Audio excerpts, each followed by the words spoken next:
Hello and welcome back to 1874, the podcast. I'm your host, Dan Bardell, and I'm joined by the Athletics' Jacob Tanswell to talk through a few different subjects today. We've, of course, got the pre-season game to look back on last night against Walsall, a 1-0 defeat for Villa. We've got stadium naming rights to go through. Of course, I couldn't have Jacob on without talking about the transfer window, so we're going to do that as well. I imagine I can already sense people skipping to that part of the show. And then Jacob's also going to update us with what he's got coming up on the Athletic as well. Before we get into it, this show is sponsored as ever by Match Bingo, and you can download the app by heading to 1874.io/matchbingo. That helps us as a channel, and it could help you win a little bit of money as well. You can put on as little as £2 and give yourself a chance of winning between £25 and £250 by getting yourself some bingo cards around the Women's Euros at the moment, and I think there's some other football going on as well. So do that. You might win yourself some money, and you'll help us as a channel as well. Jacob, how are you? Doing very well, thank you. It's been a good week so far, quite productive. There's some weeks where not much is going on, like the last couple of weeks where you're texting people, you're trying to find things out, actually nothing going on in the Villa world. But this week it's starting to pick up a little bit, and it's been good. I went to the game last night, and it just feels like, the Club World Cup only finished early this week, but football's back already. It never went, Jacob. It never went anywhere. I know. I don't know about you, but are you optimistic and excited for the new season? Or are you still just on the treadmill? I don't know. I don't really know what I think at the moment. I was working last night in Middlesbrough, so I haven't seen anything of the game last night. So you're going to have to fill everyone in around that. But I never really take too much from pre-season games. I've got to be honest, they don't really bother me. They are literally all about fitness, and I've not really been on Twitter much to see whether people have lost their minds at the fact Villa lost to Walsall. And in fairness, we play that game every year, and I can't remember us ever having lost that game previously. So people will obviously talk about it and worry, but pre-season, we haven't done any business really yet in terms of getting players in. It's all about getting minutes in the tank. You'll never see either of those 11s on the pitch playing in a proper game, will you, in the Premier League or the Cups or whatever. So overall, I don't think there's anything to worry about, but what did you make of last night? I think it's one of those that could be included in the long read. If, let's say, Villa don't do well this season, you could look back in hindsight and say, listen, the problem started in that, warm July night against Walsall. But, I was looking through the team from last year that played, and it was far stronger than it was this season. You had a lot of the players, Rodgers playing, Leon Bailey playing, Luca Dean playing, these guys that were already back. Obviously, they're not back yet, or some of them have come back at the start of the week, but they're not ready to play. So this was basically a mismatch of unwanted players that are about to go on loan, players that want to loan, players that are going to be in the 21s, the 18s. I really wouldn't be surprised if 80% of them are not part of Emery's immediate plan. So it's basically just fitness for those guys. Some of those players that will probably be leaving very soon, but they need to get up to speed for their new club. So I wouldn't read too much into it. The most interesting thing that happened in the first half was the sprinklers turning on during the game, and always fun. And getting the substitutes wet. Their goal was just a goal that summed up the game. Pretty tedious workout, if I have to be honest. I remember Greg came on last year and said something about pre-season and basically not caring, not interested by it, and a few people slated him in the comments. But it does seem to be the general vibe of journos. I've noticed that they can't really be doing with pre-season. And I've got to be honest, I'll watch it if I'm not doing anything. But unless it's getting towards the back end of pre-season, like you've got maybe the 2-3 leading into it, or you're in a tournament abroad, those kind of games, they're not anything for the spectator. The reason why you get excited about a pre-season game is if a new signing was there and you think, okay, it's the first time to see him, what's he like in person. Secondly, like you said, I'd rather take more stock from the games where you have your first team players available. You can go through it. I'd rather watch it on Y-Scout, one of these platforms where you can go through it quite quickly. Well, we've not all got Y-Scout, Jacob. We're not all millionaires or working for the Athletic. We've not all got that option.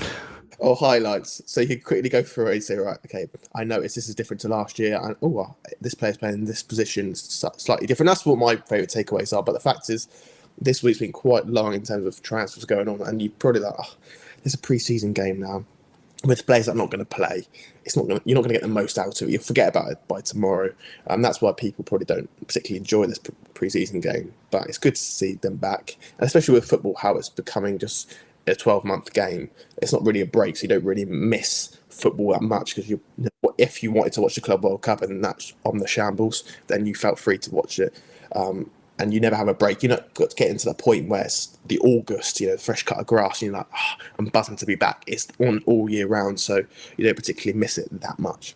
Now, I guess that there's a difference in going back to Villa Park in August. That's when I'll be excited, is when I'm walking back into Villa Park for the first time in a long time, I guess. The bit that did pique my interest, and as I said, I don't know anything about the game because I haven't had a chance to look at it yet, working late last night, and then we're recording this morning. Mosquera and Ozcan, both involved, young centre-backs that Villa have signed that we haven't really seen play for the club yet. Anything of note from those two? Do you inkling on that whether they might stick around, whether they'll go on loan? I think they're solid. Mosquera is one of those that's been penciled in to have a go in pre-season, and then Emery will make a judgment on him, similar to what he did with Nedeljkovic last year. But he was going to go on loan last summer, but he stuck around for a little while longer. It was interesting with Mosquera because he played in the back four, left-footed, but he played on the right side, so must have had a little bit of adaptation. But he played well. He made some really good passes into midfield, broke the lines well. Partner Pau Torres. There was an incident in the first half where Pau Torres is dragged out of position. He covers across, and the striker's facing towards the touchline, and he just goes over him and gives a foul away. And you think that's just where the innocence of youth, the eagerness of what is impress, it probably means he's not quite there yet, but he's got a lot of good attributes. Ozcan played like a left side centre back in a back three with Mings and TJ Carroll, and he was solid. Passing was fine, secure. Didn't do anything too massively, but I think he's probably more advanced than Mosquera at the moment. It was interesting seeing those guys. Anything else of note, player-wise? Anything that piqued Jacob Tanswell's interest? I love George Hemmings. I think he's a brilliant young player. I'll do a piece on him in a few weeks' time. I think he's a real one to watch. The way he moves the ball was just different to others. I thought Bradley Burris was sharp, quick when he played. Ross Barkley seems to quite enjoy pre-season. He does pretty well a lot of the time in pre-season games. But aside from that, Lewis Dobbin played. It was good to see him before he goes out again. He'll never play for Villa's first team, will he? No, I don't think so. A bit like Baron Chea, I guess, and maybe Ealing Jr. too. Yeah, but Ealing Jr. involved last night. I know because he's been away in internationals, hadn't he? So he wouldn't have been involved. Okay, so that's Jacob's comprehensive roundup of Walsall 1, Aston Villa 0. Albert Adoma. Saw Albert Adoma's social media post this morning. Feels like so long ago since he played for Villa, and yet he's still going for Walsall. What a guy! It honestly felt like a bit of a testimonial for him because every time he did something, Villa fans started singing, Walsall fans started singing. He did this pretty audacious over a kick second half, and he was just smiling about it. He was running around, smiling, laughing. Villa fans were singing his name. It seemed like it was his testimonial, but yeah, he seems a good guy, and he did well in a Villa shirt. Yeah, he was a good player for Villa in the Championship, part of getting Villa promoted and getting Villa back to where we wanted to be. Next up on our extensive list of stuff we've got to talk through on this podcast is the naming rights of the stadium, Jacob. You did an article earlier on in the week about it, which I read on The Athletic. In this modern kind of day and age with PSR and SCR, how important is it to Villa to get naming rights on things like the stadium? I say things like the stadium, like it's just like something that you keep in your back pocket. It's literally the football stadium. But there's other things. I'm surprised Villa haven't got a couple of things going on. We spoke about it a few weeks ago, like training kit. Why has that not got a sponsor? That you could name the training ground. Like you can do these things, but you focus specifically on Villa Park, which I thought was interesting. Yeah, Villa Park's obviously the biggest one and probably one that grabs the headlines, and it's been this way since January 2024. We've known about it for a while. We've kind of waited to put it out there, and obviously it's been kind of in the public domain for the last month or 2 months, which was frustrating for me. I wanted to be the one that broke it and made it a surprise, but it's fine. It's been something that Chris Heck and his previous team were discussing. They wanted big global brands, Coca-Cola, those type of brands. I think at the time they're probably a bit unworkable, given that these big companies can have their choice of stadiums. But that was when the first idea started, and given that Everton have got a new stadium, they've had a new name and rights. Tottenham have been looking for a while. I think it's quite commonplace that teams like Villa, who are so close to PSR and having to increase revenue in any way, will need to find other ways, and that's probably been my biggest gripe with the current or previous regime in terms of, yes, they put ticket prices up massively, and that felt like their main mode of increasing revenue, and everything that followed was because of Unai Emery. He's been the key revenue driver, and I put this out in the piece. Without him, Villa can't ask for these prices. They can't go to sponsors and put kickers in their agreements. They can't market themselves as this big powerhouse unless they're in the Champions League, unless they're in the top 5, top 6 every single year. So that's been Villa's mode of raising revenue. They've not been entirely creative in terms of, like I say in the piece, they haven't got a training ground sponsor, training kit sponsor, potentially now stadium naming rights. These would make a much bigger impact than charging 92 quid for a game against Brighton, or the cheapest ticket being £70 for a Champions League game. So if they can find ways of tapping into different revenue streams without hurting the fan, I think most would probably be all for that. Even if there is that balance between you wanting to maintain tradition of Villa Park and everything about it and its history, while making sure you don't just slap some sort of sponsor like Sports Direct Arena with St James's a few years back.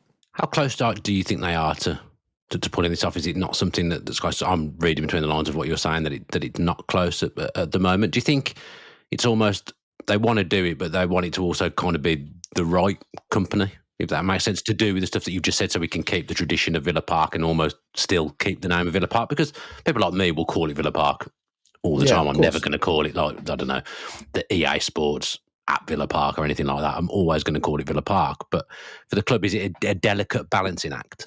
Yeah, I like to hope so, and I like to think that the Hex successor is probably a bit more aware of the tradition. And from what I hear, I think he's made a good impression already. Okay. He was brought in to basically unite the football and business side of things. So if they can get those two factions of the club that have been working kind of separately for the last 3 years together, that would be a start. And I think he would probably be mindful, given that his track record of it's working with pretty pressurised fan bases at Juventus, of making sure that he's aware of the potential repercussions of a naming sponsor.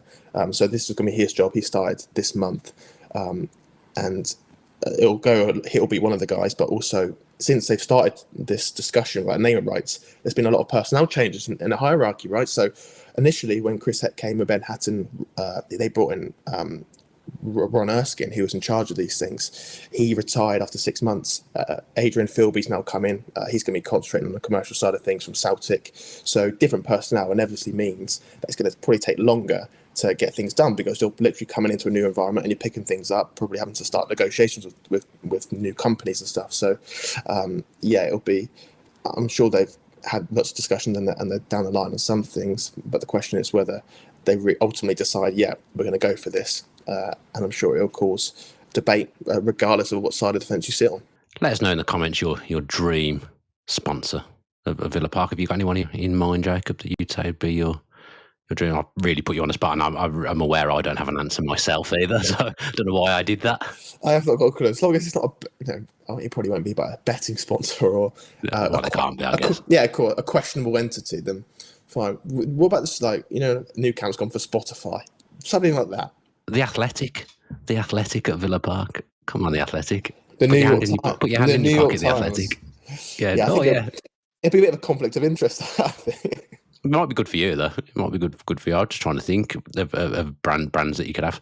For me, someone who drinks too many energy drinks, we couldn't have Red Bull because of the Red Bull teams. Monster at Villa Park. Monster Villa Park. That sounds good. Yeah, you want something that fits in with it and makes Villa Park sound even more fierce. Gymshark. Villa Park.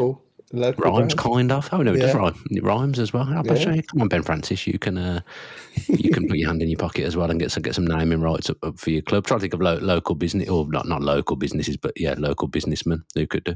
Luke Roper at Villa Park. The 1874. Oh, yeah, we've not quite got the budget. We've not quite got the budget at the moment for that. But we did inadvertently sponsor the socks last year, because the socks just said 1874 on them, didn't they? So we inadvertently sponsored the socks last year without having to pay a fee. Anyway, let's move on from that absolute nonsense conversation from me. Apologies to everyone listening and watching. This is the bit that everyone wants. When they see Jacob Tanswell is on this podcast, they leap in and search for the bit where we start talking about transfers. Now, I did a solo show yesterday. I needed a solo show on my own. I don't know why I felt the need to go into extra detail. Everyone knows that solo means on your own. So I was on my own yesterday talking over some of the transfer links that were going around. So I spoke about Emi Martinez, Jacob Ramsey, Barrenechea. And I spoke about something else as well, but I can't remember. Bizot as well, who's come in. So we're going to get Jacob's thoughts now on all those links and anything else that might be going on as well.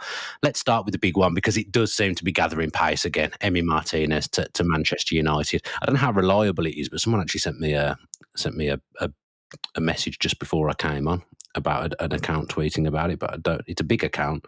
I've lost it. I can't find it. Indy Canela or something like that. We're tweeting about Emi Martinez to Manchester United. Indy Calia or That's something. the one. That's the one.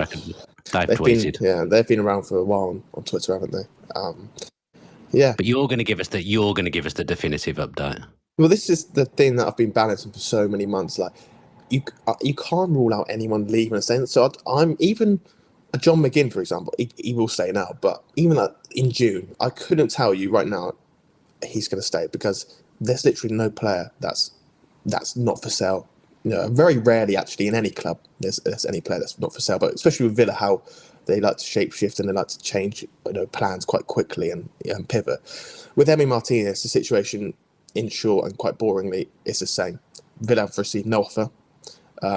Martinez has been in representatives have been in talks with Manchester United since January. I think ideally at the start of end of last season, Martinez probably thought, I know this for a fact, he thought his time was up at Villa. And he probably assumed that he'd get a move somewhere in Europe. Atletico Madrid was mentioned, wasn't it? Saudi didn't really interest him. But as a goalkeeper, the chain is like a house. You probably expected Oblak to leave to Saudi. This is just an example, and he replaces him. Nothing's happened. It's been very slow. Martinez has now reached a point where, after the tears and saying goodbye and getting sent off at Old Trafford, he's back at Bournemouth, and the situation remains the same.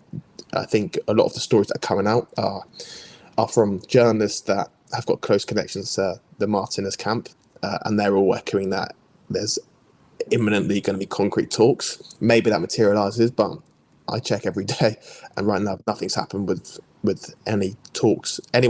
No one's brought a proposal to Villa, even if agents are talking to clubs. So you can't rule that out. The problem Villa have is they sell Martinez. Yes, it's good for lowering the wage bill, but they have to replace him, and that's not entirely great, because you have to get someone that's of similar quality, and you've got to do it quick.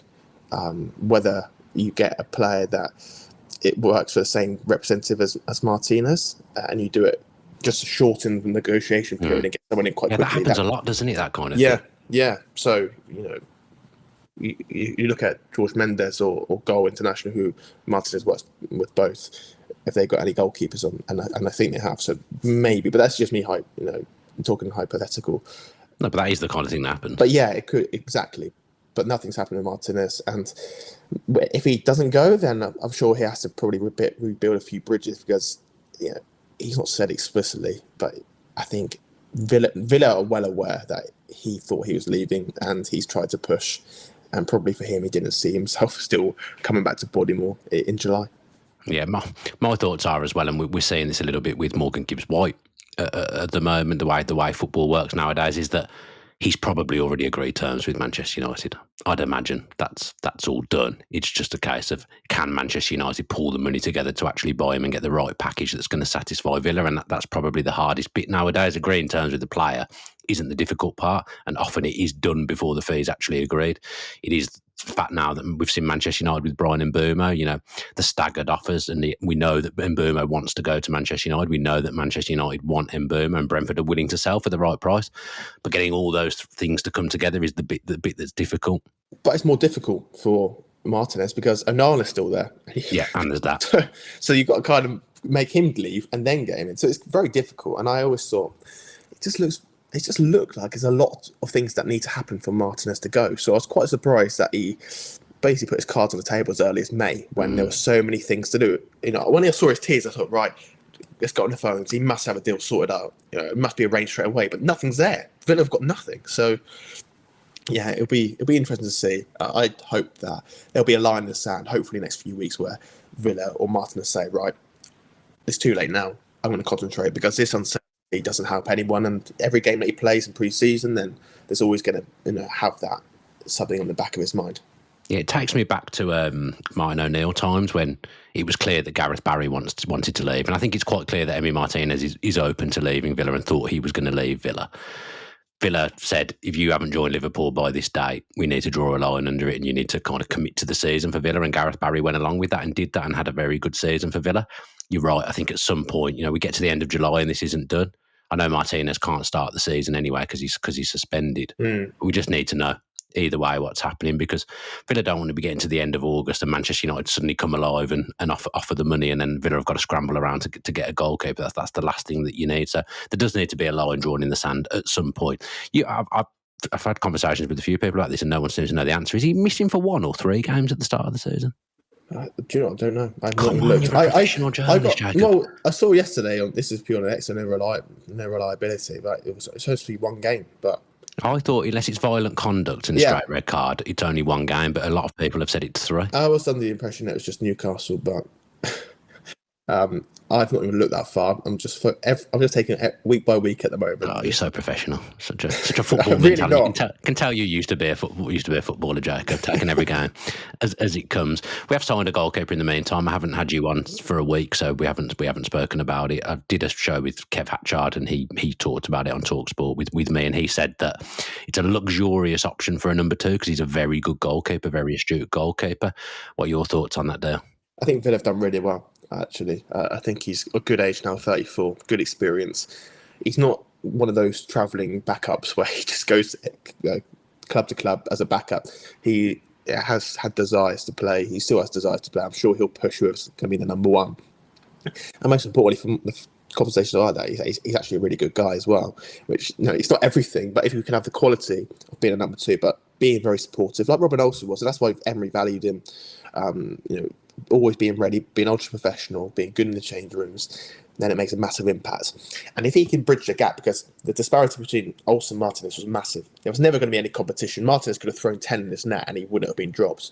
Where if this can be a little bit closer, then you can always have that guy behind the number 1 pushing him and hopefully raising both of their levels. So I think it's a good deal, low cost as well.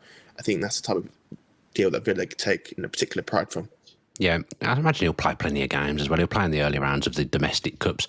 You imagine in the Europa group phase, he'll play a few games in there as well. Obviously, start the season if Martinez is still here, because Martinez can't play that first game, as we mentioned. So for the fee that they picked him up for and the experience that he possesses, and you saying he sounds like a good guy as well, it's kind of just what you want from your number 2 goalkeeper. So that's one that Villa can be pleased with, as you've said.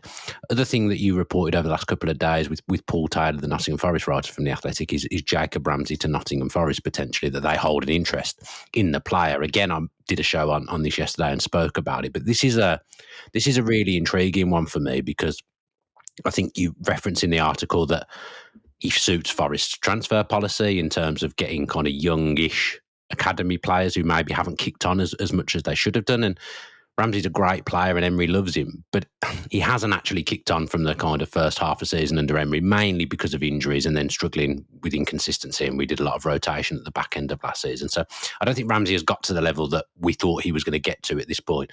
Forest have taken players like Alanga, Callum Hudson-Odoi, Elliot Anderson's another one that they've taken from academies. They've got a good track record of getting players from English academies and making them astute Premier League players.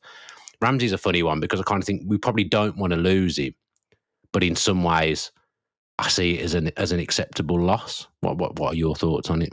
It's funny because I got up early this morning to write a piece on it, which will be out tomorrow. So I won't give too much. Sorry, I did not know that. But again, I think it provokes a really good question because he's got 2 years left of his contract. This is probably the time now where you either decide to sell or renew. So if he doesn't go this window, I know that certainly it's not out of the question that he renews, because his salary right now is quite low comparatively to other people. Doesn't make a massive dent on the UEFA squad cost rules if he did leave.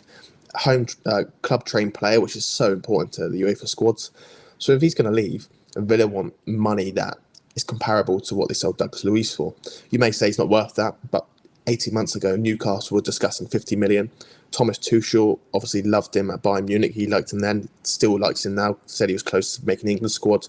Tottenham Hotspur have been long-term admirers. So although you're right, he's not developed in the way you thought for a number of reasons. I was doing the maths today and yesterday. In 2023 and 2024, he missed 270 days through injury, which is too much. And you don't think actually once he's back, it probably takes a few more weeks, maybe months to get back in rhythm.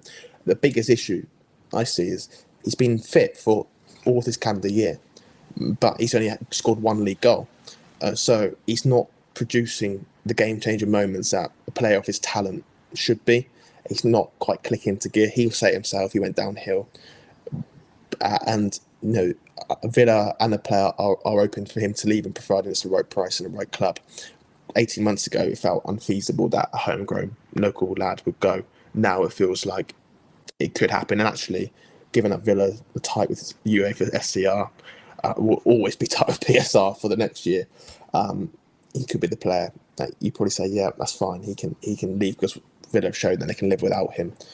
But nothing concrete right now. But Villa are certainly amenable for him to leave, providing they get the money that warrants them passing up on a club-trained player and everything else that I've mentioned that is positive about him. I've been saying, and this is more opinion than fact, that it feels like obviously Villa have got SCR and PSR issues. We all know that. But it does feel like they still need to make a big-ish sale just to be able to reshape the squad a little bit and maybe be able to bring in, let's say, 3 players into the squad that they think will improve the 11. So to me, it still feels like someone has to go on the basis of that. Am I right with that? Yeah, for sure. I always think Villa have been slow in this market. They've kind of not sold anyone yet. If they sold someone 4 weeks ago, I think there would have been more signings than by now. Are we close to selling anyone? It's close to a few going on loan, but I don't want loans, Jack. I want sales. Well, good example is Leon Bailey, right? They thought he'd gone by now, but then he was involved in the Gold Cup, playing for Jamaica. It means he's not back yet. He didn't want to entertain any discussion about his future until he'd finished that. So you've got to wait then. If he's still here, you can't sign a winger that Villa want. Okay, what's going to happen now then? You've got to wait until Leon Bailey decides what he wants to do, whether that's Turkey, Villa actually Saudi Arabia. Then once that's happened, then you can sign a winger. So it just feels like it's been quite slow. And I said to you last podcast, one thing's going to trigger a domino, and that could be Bailey, that could be someone else. But I think a sale of him would be one of those that would allow players to come in. Because Villa still want a defender. That position of being a centre-back / right-back, that Gertruda role, is still something they want to fill. So it might mean outgoings first before they can strengthen in more than one position. Yeah, the thing that's frustrating me at the moment is like Louis Barry, for example, going to Hull for a transfer fee, falls through. Now it's going to Sheffield United on loan. Like at this stage, Louis Barry's had like 4 or 5 loans, maybe. Like it doesn't benefit us. We need to shift players for money, like we have done with, even though there is a small amount of money, like Kane Kessler-Hayden. It's like we sold him now. He's not going out on loan again. You've got that fee. Like with Louis Barry, and in some ways, if he does well at Sheffield United, obviously his value skyrockets and he's got a long time left on his contract. So I get it from that perspective, but it just feels like we should be past loaning some of these players out.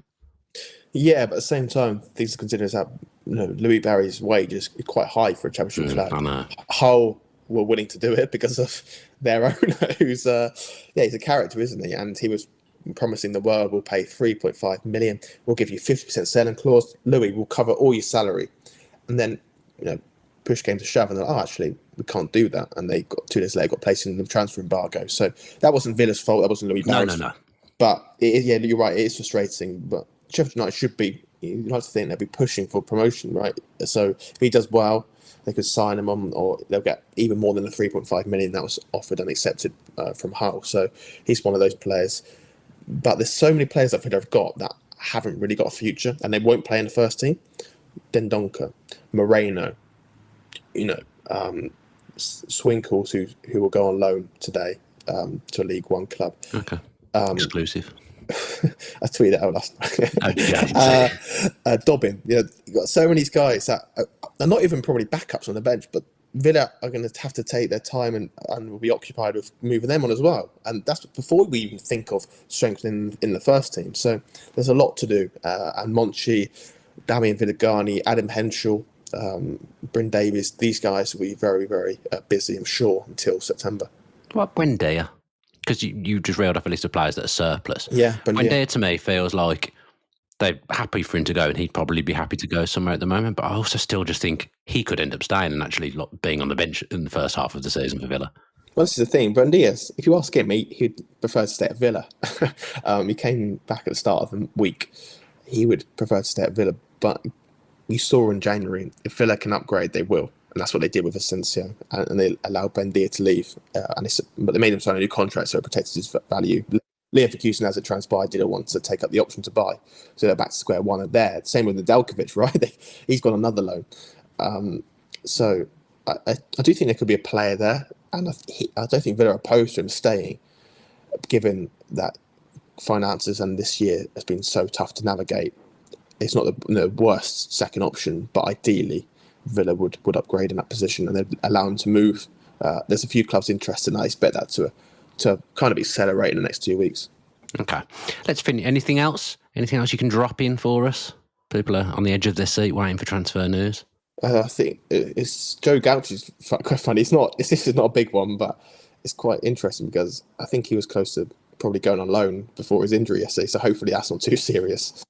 But apart from that, nothing's particularly going on as such. I think there's, Watkins is back now. That'll be interesting to see. I think he's happy to stay at Villa, but those rumours always persist. But he's a top class pro. I think he's probably one of the most professional in the team. Villa love him in terms of his professionalism. But the question is, does Emery still see him as that striker that he was 2 years ago? Massive name drop from me about to come in here, but Mark Bosnich just WhatsApped me asking me about Joe Gauchi, so I can give him an answer, because you've just given me an answer. I didn't know the answer to the question that he asked, and you've just answered it for me. So that's great. I will say I did an event with Mark Schwarzer last night for Carling, and he invited his old goalkeeping coach along, and he told me his old goalkeeping coach was coming. And I was like, "Oh, who's that?" And he was like, "Paul Barron." And I was like, "That's Villa's old goalkeeper coach from the 90s. So I had such a great time just sitting talking to him about 90s and early 2000s Villa last night. I should get him on a pod, really. He had some unbelievable stories. I had a great time just sat talking to him in the break. So that was fun for me last night. So if you like 90s Villa and early 2000s Villa, I had a lovely time last night with old goalkeeping coach Paul Barron. Jacob, let's finish, as we always do when you're on, with you giving an update on your work. Your chance to do your CV on the podcast. Yeah, it's been a good week. Last Saturday, I went to Cheltenham to have coffee with Miles Sona, a young academy graduate who had to retire at age 22. He joined Villa at 9, and he had 3 potentially career-ending injuries in as many years. The misfortune was relentless, and he was so good in terms of he spiraled into depression. He associated football with trauma. And had to retire at 22, and he kind of lost himself. And it was only when his girlfriend said, "You need to get help," that he turned to counselling. And now he's now a coach now, and I think there's a good chance that he comes back to Villa as an academy coach at some point very soon. Excellent. And that was quite moving to write, and I really enjoyed that. There's going to be a few other things on the way that like I say, Jacob Ramsey will be out tomorrow. I think there's more things that I can't really go into at the moment, but of course at the start of a new season there's always going to be player interviews, there's always going to be big reads, because I want people to engage and I want people to be excited about the new season. So I've got a few interviews lined up tomorrow and over the weekend as well, which will be coming to your feed soon. Don't think I didn't see you write down Paul Barron's name when I said he had some good stories. I saw you write that down. Don't you dare overtake me and use that on The Athletic. It's fine. I'll leave that one to you. No, I'm only joking. I'd be happy for you to do that. Anyway, Jacob. Right then, let's go. Jacob, thank you ever so much for joining me. It used to be 2-3 times a week. Seems to have dropped down to once a week, but it's always a pleasure to have you, because I know you're a busy boy. What a dig that is. So, I said it's always nice to have you. I'm just chilling out away from the podcast scene at the moment. I'm watching a bit more cricket. I'm working on that. That's I know perfect. you invited me to the cricket, didn't you, last week? And I did, exactly. So it's not like I'm ignoring you. You No. you turned down my advances. Wait there. It was a very last minute invite. Someone had clearly given their ticket away and said, I can't come anymore, mate. And then you tried to shift it to me. Yeah, my partner couldn't come, so There we go. I knew it. You were the next best, though, right? So that's Tell you what, though, you know how to show your partner a good time, taking her to the cricket. Jeez. Do you know what? She loves cricket now. Does she? I was driving somewhere, and she had her headphones in, and she was listening to Test Match Special. Oh my word! So what have you done to this girl? I know. She's indoctrinated. That's all I talk about. To be fair, Villa and cricket is all I talk about. So she has to be a fan of both. And she a Villa fan? Well, Dan, one of the reasons why I've not been on the podcast, without wanting to go into too much about my life, is that I'm currently good life update. She's currently moving from London to Birmingham, so we've been desperately trying to find a house in the area. You know, given that I live in Sutton Coldfield and my current flat runs out in 2 weeks' time, so we need to find somewhere. So Christ, you might be on my sofa at this rate. I did say that, the jokes. So it has been occupying a lot of my spare time, Dan. So apologies that I've not been able to get on the podcast, but having a roof over my head's been a more pressing matter. But hopefully we're almost there now. Yeah, moving is obviously one of the worst things to do. In the way I went through a period in my life where I moved multiple times across multiple years, and it was very, very hard work. Thankfully, settled now and not planning to move anytime soon. So I do feel your pain because moving is horrible.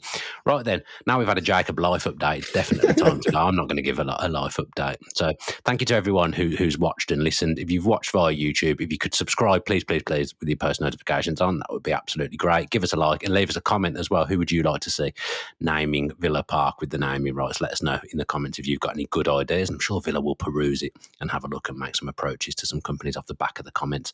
If you're listening via Apple or Spotify, leave us a 5-star review, leave us a nice comment. All this stuff really, really helps and is much appreciated. Be back with another show tomorrow. Shows coming constantly, so watch out for that and watch out for our social media so you know exactly when the new shows are coming out. Jake has promised he'll be back on again soon, and as always, up the Villa.